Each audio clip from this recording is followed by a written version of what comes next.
So okay, I didn't tell you about the kid from Orion story, but I'm gonna now.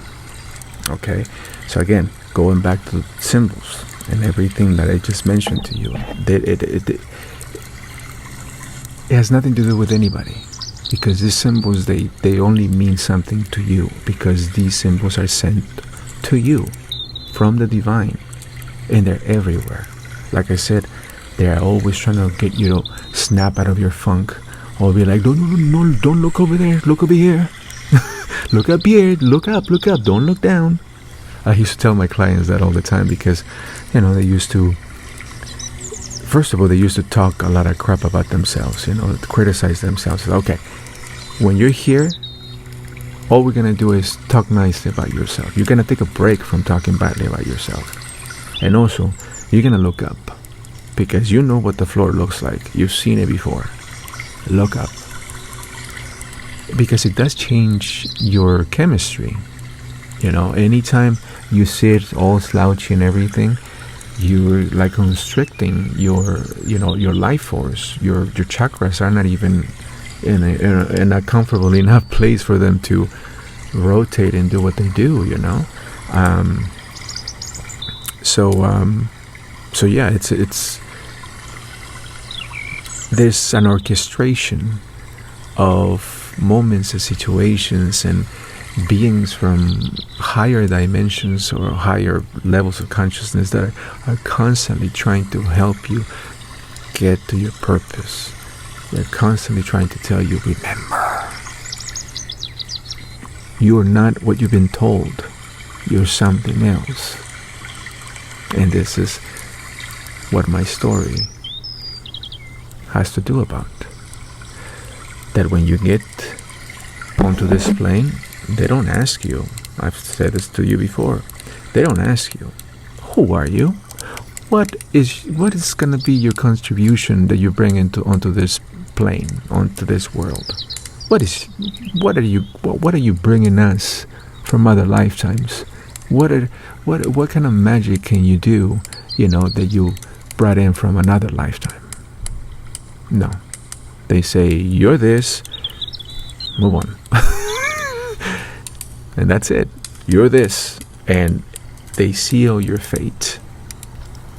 I honestly don't know how people do it anymore, because I do remember those days where I didn't know this stuff, or I was repressing this stuff, and I just felt so lost. I was just like, that's it, this is life?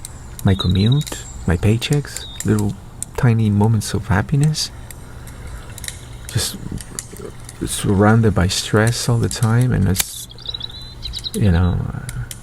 one time when I felt really accepted was when I was sharing the same kind of short-sighted comments that that my coworkers said. Just kind of, I received my paycheck, and there was a bunch of coworkers around. I said, oh, okay, let's see how much my creditors are gonna get.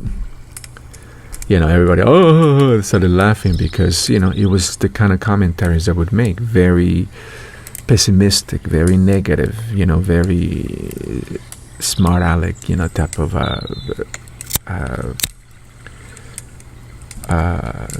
comments, that it hurts your feelings when you're even saying it, but you're saying it just to be stupid.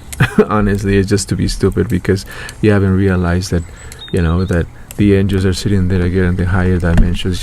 It's just a veil, really. They're just probably just standing next to you. And when you say ridiculous stuff like that, they go, don't say that.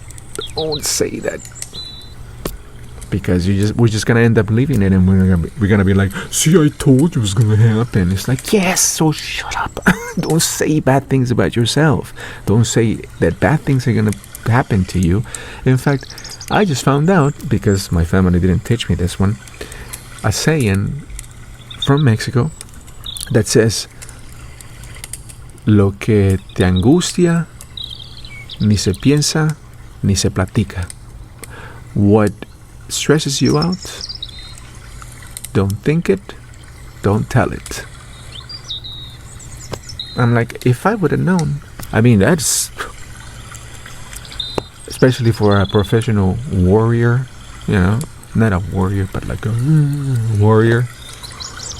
It's because I was taught to be this way. And I'm going to show you that. For instance, I love the water.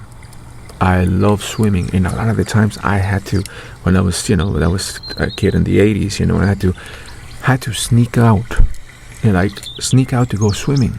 I would get the crap beat out of me because I would show up, with all ashy skin and my hair made a mess, and my mom was like, "You went swimming," and boom, we would get our asses beat. And my brother would be like looking at me like, "See, man, I told you." Because basically we were getting beat up because I said, "Let's go to the pool," And also our friends are going, and "Mom, can we go?" No, because she was afraid that I would drown. I'm like, "Mom, this is where I need to learn how to swim." I started lying to people, saying that I swam, that I knew how to swim, but I really didn't know how to swim. I knew how to move in the water, but I didn't really know how to swim. Like do like frog kick or whatever. This kind of swimming. And it was always underwater. I couldn't do too much of it, and I was always freaked out of it because I was taught that it was bad. So I was always like struggling to stay afloat and things like that, especially when I went into the swimming team. Then I learned, that the proper mechanics, not there in the swimming team. Years later, I figure out that, oh, you got to raise your hips, man. I'm like, oh yeah, okay. Now we're floating. So you see, and people do that in real life, where they're always white knuckling everything, and they're always doing all this extra movement, like me in the water, flapping around, going nowhere, and just being exhausted. When all you have to do is learn the techniques of how to navigate life, and then this way you're not doing all that ridiculous stuff, getting exhausted and not getting anywhere. See what I mean? So being in the water is the same thing as being in dry land, because I was thinking, well, if a spirit weighs only 21 ounces, why do we feel so tight, so heavy a lot of the time, so dense? Well, because of the crap that we keep carrying. It's like it adds, basically it's extra tension than we put into the body. You're tense and you don't even know. The only time that you know that you're tense is when you start stretching. It's like, oh my god, I was so tense. That's the only time. Or somebody's massaging you because it's like, I feel like crap, and it's like, this time massaging, it's like, oh, no wonder you felt like crap. Because that's fear that holds on to your muscles and makes them stiff. Why? Because you're white knuckling it through dry land, basically, as if you were in water. You're still dry knuckling. When you dry knuckle, or you're white knuckling it in the water, you get hard. So then what happens? You sink like a rock. Trust me, I know. So that you gotta get lighter in order for you to float. So by raising your hips, now you're floating, and there's no struggle. Like a bird that just, after it just took off flight, now it's just riding an air pocket. Just gliding, just having a good old time. Okay, so that's what happens when the people around you don't allow you to be who you are, and you're living this life instead of another one where you should be good in the water. I'm getting to that. I just like the feminine traits that I have. I know that I brought those traits from another lifetime, because of course, you are everything in another lifetime. In other lifetimes, we've been so many things that, of course, a woman. Of course, I'm gonna end up being a woman as well. So this is why, when as I started noticing and started accepting these things, I was like, well, of course, So then it didn't become a scary thing anymore, because now there was understanding. You see, it's like the strength card saying, baby, you're not that. So you can't put yourself down because you did something feminine, or you can't hate yourself because you sounded feminine, and so on and so forth. You see, because if it is part of you, the divine just wants you to be you, so you can fulfill your purpose. How can you fulfill your purpose if you're not even you? Right? So all this stuff that gets in the way is just the stuff of the Caesar, the stuff that we learn here, the stuff that tells you, no, you don't do that, you don't follow your spirit, you just follow what we say. Basically, that's their story, So with that in mind, I also felt, well, I think I was a fish in another lifetime. And why I thought that was because when I went to the aquarium with the Pacific here in Long Beach, they have some tanks there that are just like, especially the big one in the main lobby is just huge, right? So you can just kind of see this huge world, and if you're close enough, you feel like you're in it. Oh my God, that is an amazing feeling because I feel like I'm at home. It's just wonderful. And then this other exhibit where I feel that my most alive is in the exhibit of the Pacific, and they have waves in this one. Oh my God! And there's all this algae, just like rocking back and forth. I swear to God, it just felt like it's like this is home. I just felt like I've been here before, and that's why I used to tell everybody I used to be a fish. In another lifetime, I was a fish. So not being allowed to swim when water was everything to me, and in fact being forbidden to get into the water. So much that when I went into the swimming team, I had no idea how to swim. I just told the coach, yeah, I used to swim in Mexico. I had no idea. But again, I was doing the whole struggling thing, It was a struggle. It was horrible. It was a nightmare being in the swimming team. Even though I love the water, it was a nightmare because of the way I swam. I didn't know, Like I said, I was just exhausted and just doing everything wrong, Which that's where you pay the price. When you do things wrong and you don't fix it, you spend so many working hours, so much time, effort, energy on something that is fruitless.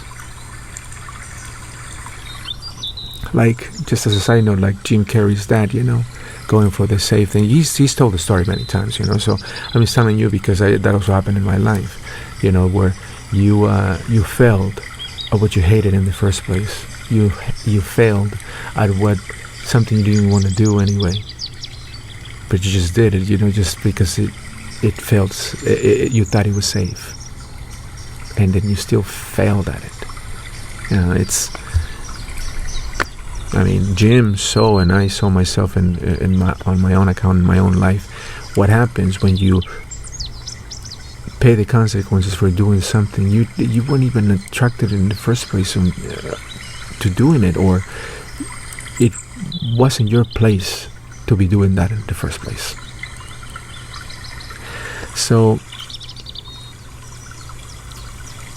one thing that kept happening in my life was the constellation Orion. It was like constantly, it's like, what? There it is again. What? There it is again. What? It was like, what are you trying to tell me? Because ever since I was a kid, we went to visit. It's been happening. It's like every night, and sometimes it would be to the point where I feel like going outside, and I just go outside, and it was at night, and my head would just turn straight to it. There it is again, and I was like, I was just brought outside for this. Sometimes when there's whatever stellar situation is happening, maybe it's a full moon, or they tell me when to go. Because sometimes you're like, okay, well, it says that it's gonna be on Thursday the 19th, for instance, right? And then I come out and there's nothing because I was told that, right? But then 2 days later, for instance, or maybe a day later, I get this urge, like, I gotta go outside. Or something happens where I'm like guided into, I'm like, man, I'm taking forever to get ready. I'm like, it's getting so late and I gotta go. I gotta take this little guy out, my baba, gotta take him out, he can't wait. And because I take a long time to get ready, but it's all these things I to get, then I spill something and now I have to clean it up. And it just keeps prolonging and prolonging so I could come out at the right time and see what I need to see. See? So it's not like all of those things will just be happening just because, I'm an idiot and things, I just happen to just always be living a hectic life. And I'm not even organized and I can't find things. Little things happen. And again, it's just so you can come out at the right time. So you can run into this thing at the right time. That's divine timing for you. Yeah. So I would come out and see, Orion. Like I said, they tell me when to come out, right? You get this instinctual, this emotional. There's something inside you just lets you know. When I was very little, this started. We went to Topilejo, which is a little mountain town overseeing Mexico City. So at night, you can see beautiful lights, and one of my uncles that I had just met there, because my grandpa's mom lived there and all of her family lived there, basically half of my grandfather's family lived there, the other half lived in Sinaloa. There's another state in Mexico, so where a lot of the cartels are from. But that's for another day.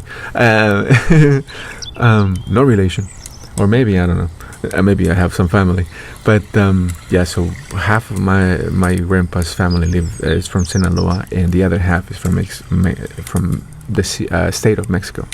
So anyway, so we're in Topilejo in this mountain town, and we just met this uncle. So he's like, oh, you can see the lights beautifully from my house. So we took the big old walk, because you walk there everywhere. And again, it's a mountain town, so we were doing this, and then we got to this clearing where there was this knocked off wall. There was a hole in the wall, basically, and you could go through that. He said, this is a shortcut. It was a cemetery. I don't know. Me and cemeteries, there's got to be something to it, that I'm always somehow spending time in a cemetery at night. And I'm always like, oh, it's scary because of what you've been told, but nothing ever happens. It's always so calm. Everybody's dead. But anyway, so we're walking through all these graves, is a shortcut to get to my uncle's house. So once we get there, and he was right. It was a beautiful house. He was an architect, by the way. It was this gorgeous house.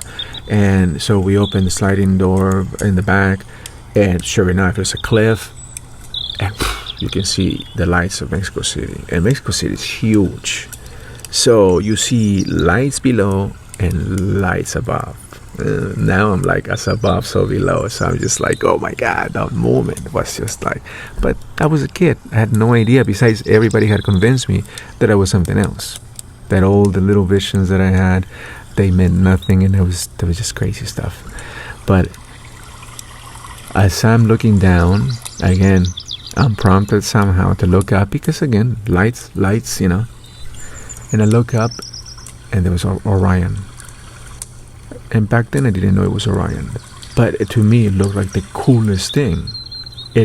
Because I got this vision all of a sudden. Because you see, it's structurally it's so perfect. Okay, because you got the shoulders, and then you got the three. There's a lot of lining up. The three stars and Orion's belt, and the legs, and But what flashed into my mind, there was this vision of thousands of ships up in space, basically. There was thousands of ships, and they were all lined up, and there was some big to do. It was like a huge spaceport, but I mean, like I said, thousands of ships. And back in those days, I had no idea what ships were. I think I probably had seen Star Wars, and but I kind of get. But when I saw those ships, I mean, that's when I realized, okay, they're the spaceships.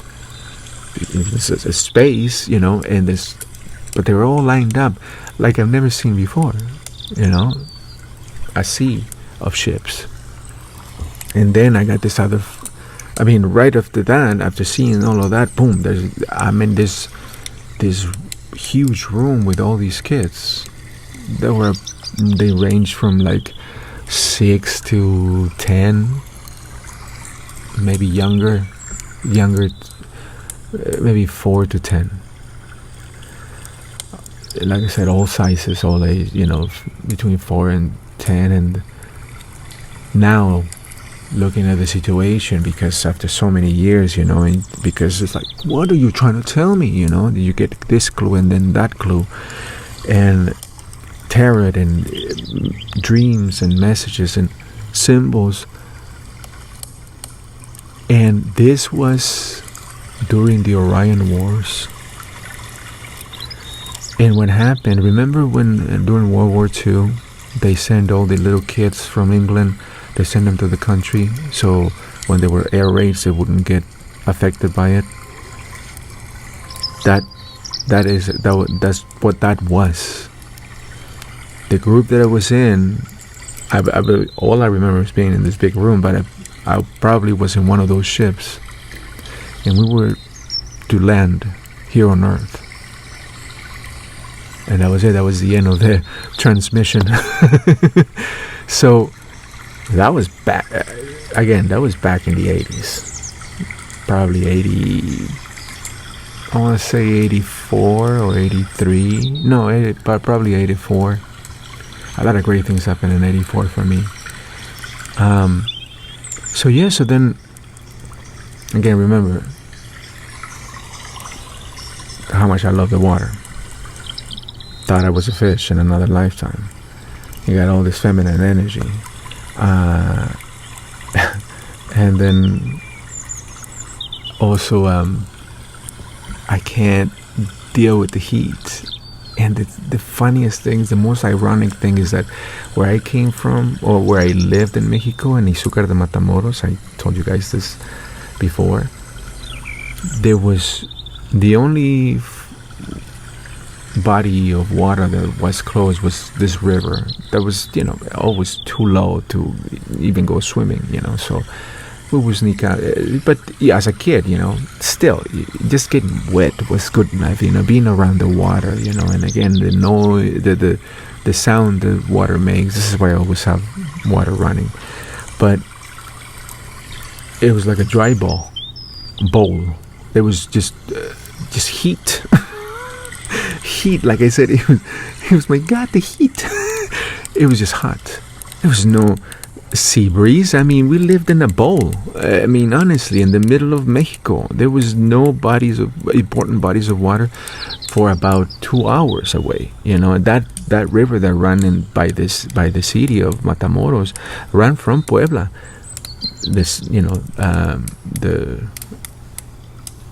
Basically the capital of the city, the state. Puebla, and it would run to Izúcar. But again, it was just this one river, and it was very low. It was very shallow. You couldn't have any fun. But there were, pool places. Like what do they call it now?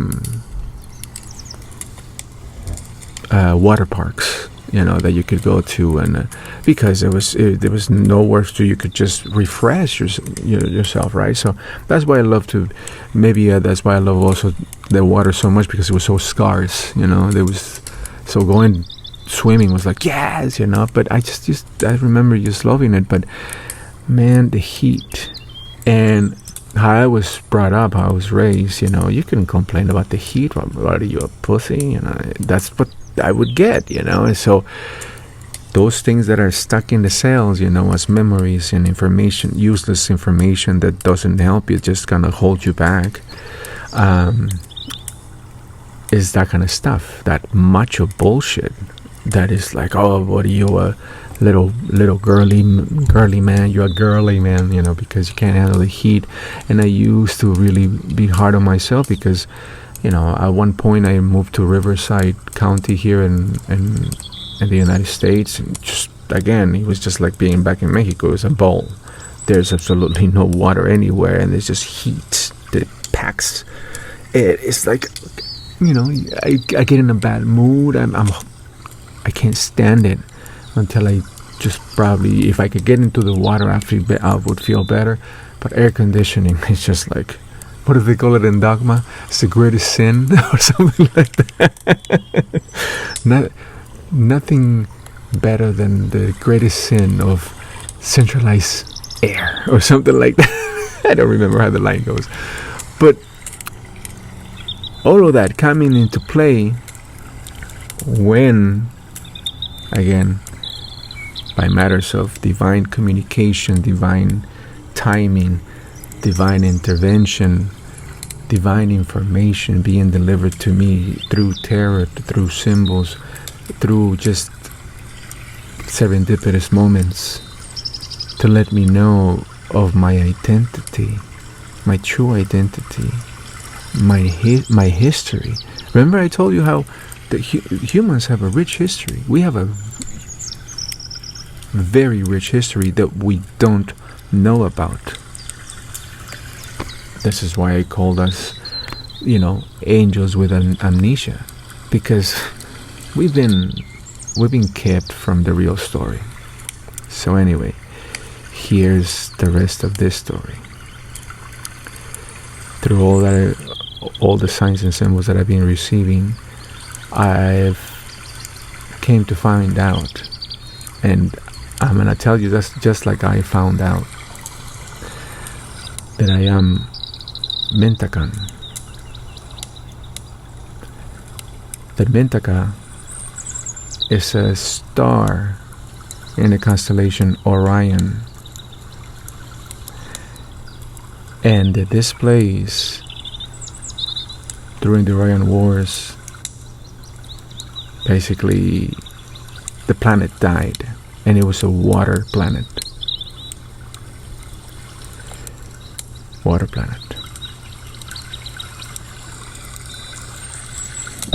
And this place, Mentaka, is the birthplace of light workers. Wow. I mean, to just go from this.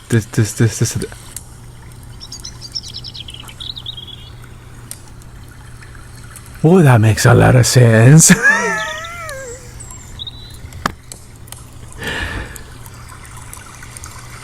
I'm telling you guys, the divine are always leaving breadcrumbs. They're always saying, don't look over there, look over here.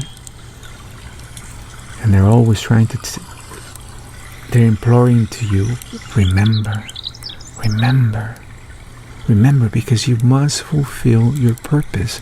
And you cannot fulfill your purpose if you're not being you. So everything about you, you must accept, meaning that if you have these little funny quirks, these talents that you don't know where they came from, they just come natural to you. Your purpose is being shown to you, little by little. So follow the signs, follow your spirit, because not only are you going to find that heaven is working on your side, that the angels, God, nature, everyone is orchestrating to get you to the right place, but they're always telling you, remember.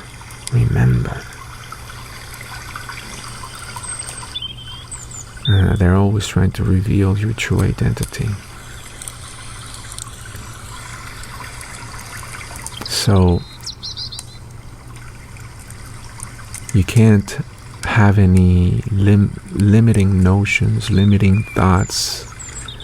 See, this is why I love Bruce Lee, because of the way he would approach martial arts. But you can approach all facets of life the same way. For instance, Jeet Kune Do. Bruce Lee's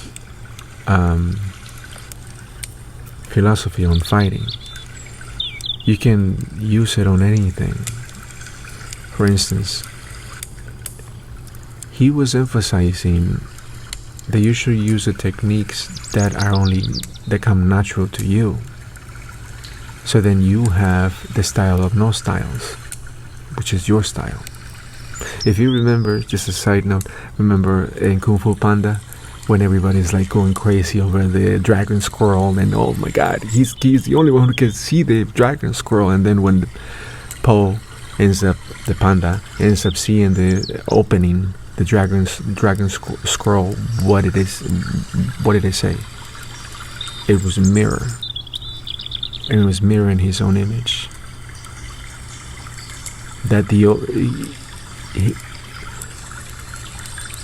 whoever got to see the dragon scroll was going to see, or was going to become, the greatest warrior in history. So what did Poe say as the greatest warrior in history? His image. Like, it's you. You don't need any extra information. It's all you. It's all within you. And the same thing happened in music. When, again, because, Bruce, he was so Americanized, he was all like, yeah, baby, he was Americanized. All right, he had the American thing down. James Dean and all that stuff. So when you figure that jazz, being American, is exactly the same way as Jeet Kune Do, that you play what you feel, you play what's within you. You don't follow these rules or that rules. Hell, sometimes you don't even follow the rhythm. That jazz is an expression and is complete freedom. If you're a martial artist, try sparring like that, try hitting the back like that, try training like that, where you use all ways and are bound by none. See what I mean? Just freedom is the most fun you'll ever have. If you find yourself in front of a keyboard and you start playing random keys, you can get jazzy, okay? Because it's all coming out of you. It's self-expression. It's magic that is being funneled from the heavens, and we as an instrument are funneling or transmitting the information with the instruments. So this is why it's so important that you be you. You know what I mean? So you can fulfill your purpose, because if you're fronting, then, your purpose won't find you, because you're being something else. You still won't get off of being something else when you are this one thing that you're meant to realize or come about or find out, so you can start fulfilling your purpose. But it's the best thing about it is how overwhelmed with humility you're gonna become when you're like, oh my God, you guys are doing this just for me? But if you think about it, like I said last time,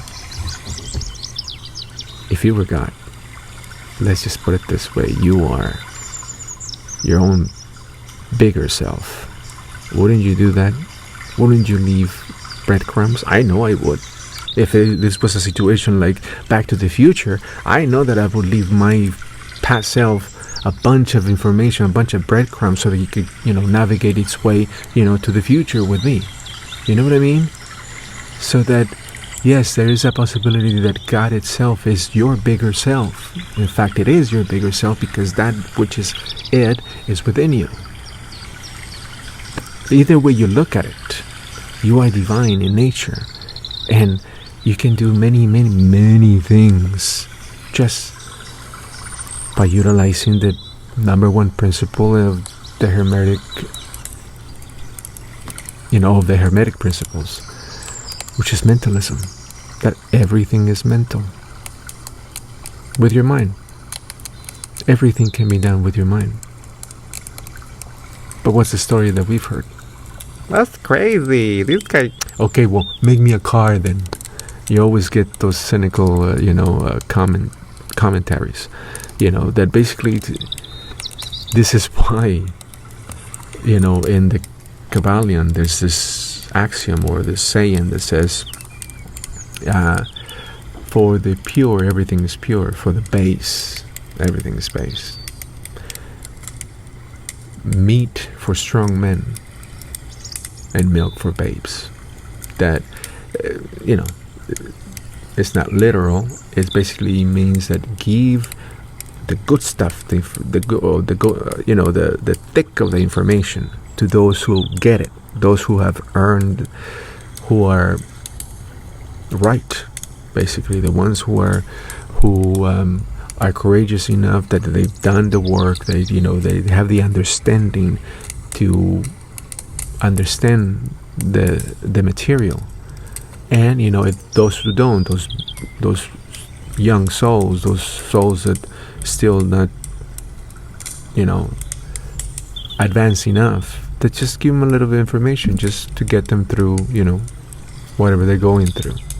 So this is how you basically, they also say don't cast pearls onto swine, because there's a lot of people, again, like saying that everything is mine, and you have some idiot go, that's bullshit, that doesn't happen. Okay, make me a car, like where people were saying to Jesus when he was like, okay, come down from the cross, things like that, which are, I just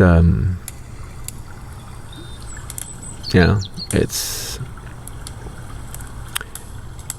because you wonder, how come Jesus didn't come down from the cross and punished everybody? Because when you think of the big picture,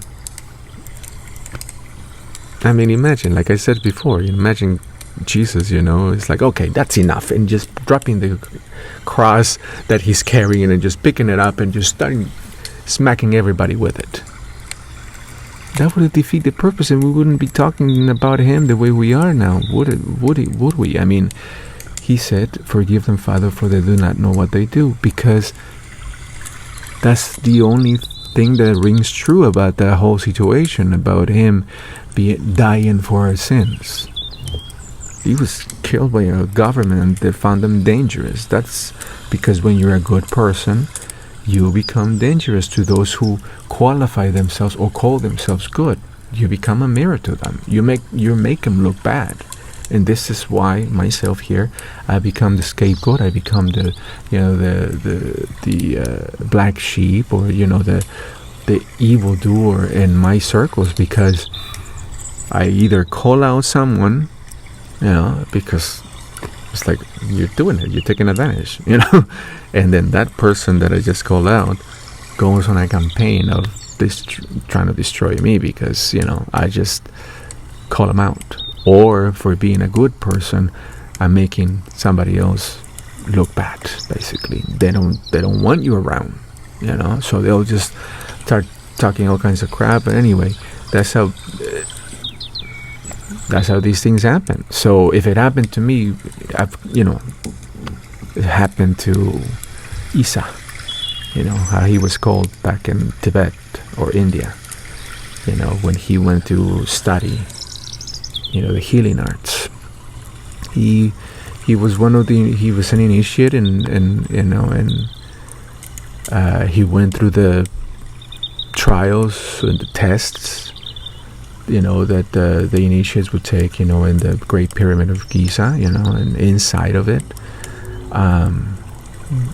there was a school of mysteries, and he had to get through all of these things. I mean, this is why, it's only the courageous are handed the information, because you have to go through all these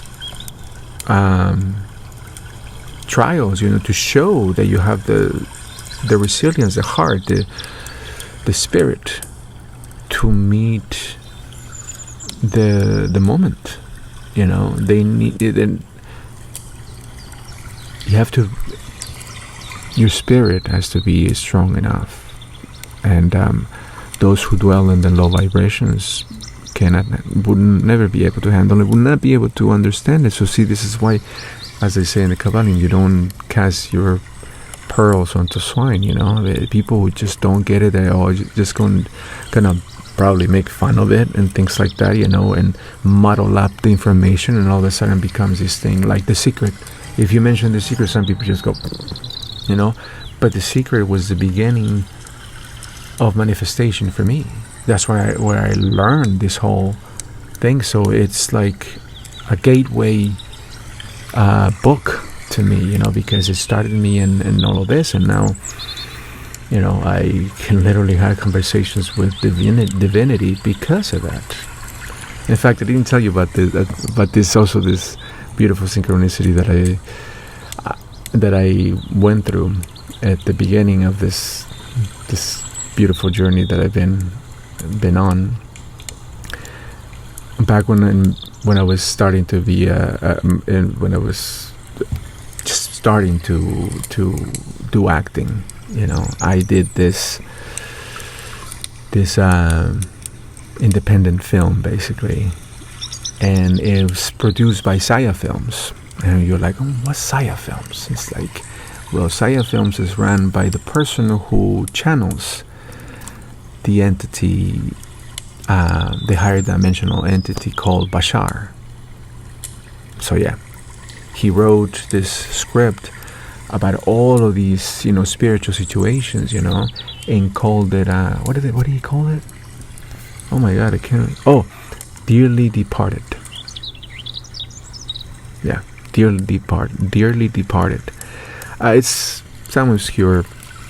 It's a nice little film, It's about spirituality, and in the film I play Cesar, who is a spiritual guide, basically helping people, cross over, and in that film I learned a lot about spirituality, things that I was just getting into, so then on the premiere of the film, it was handled, I think, in UCLA. It was one of their, theaters, because they have a humongous, film department. So it was in one of those theaters where they play the premiere of Dearly Departed. And we'll sit, Bashar being my director, Back in those days, I had no idea he was Bashar, by the way. And him being the director and the one that I shared the screen with, we were all sitting there. I was with my ex, because she was tagging along, because she wasn't supportive of. Well, she said she was supportive of my acting career, So, but it was when she saw me acting that was like, oh, okay. Like, she's like, oh, he's not just kidding himself, he's actually good at this. It was like that kind of situation that I noticed that change. But here we are, we're sitting there in the premiere, and right in front of me is this blonde lady, and I couldn't help but just notice them, because there were like 5 people, in front of us, and they had an accent. They didn't sound American. But the blonde lady ended up, at the end of the film, turning it around. And what's her name? It was Barn? Lisa Barn? I forgot her name, but she was a writer of the Secret. And she was right there, because they mingle. Bashar and this lady. She showed up for the premiere, and I forgot her name. Not Barn, Byrne.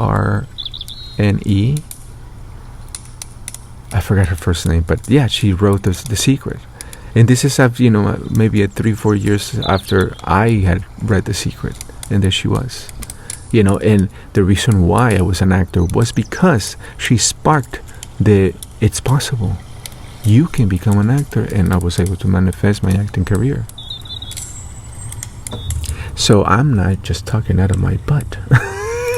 I have actually experienced a lot of things. Like I said to you in the very first video that I made, you're gonna find with me that what I speak about is stuff that I've went through, I'm currently working through, or I know about because I've experienced it. Life taught me that lesson. So I will never be talking to you about things that I don't understand, or I can't even. And if I don't understand them, I just plainly let you know. You know what? I'm not really sure about this, but here it goes. But essentially, all of it is just like a spiritual transmission. Again, being an instrument and just letting the information flow out of me, from experiences that I had. But the experiences are filled with the lessons, and the lessons are filled with wisdom, that comes from divinity, and the divinity is what literally just drives my mouth, drives this energy coming out of me, and drives me to start doing these videos. And like it's bugging me all day. It's like, come on, you gotta do your videos. You gotta fulfill your purpose. You gotta do what you're here to do. And I'm telling you guys that I've never been more excited about anything in my life. Doing this, being me, the most natural me. And again, like I said before, I understand now that the angels, God, heaven, all of divinity are trying to release you from pain, or to take you away from pain so you can see the reality that it's all about. It's just beauty. It's love, is inspiration, is creating new things, is being that instrument. But you find out that what they tell you about you, they literally telling you, you are so beautiful. Why not be you? So give it a try. Why not be you? Why not following your spirit? Why not letting your spirit help you remember? Talk to you guys later. Have a good one.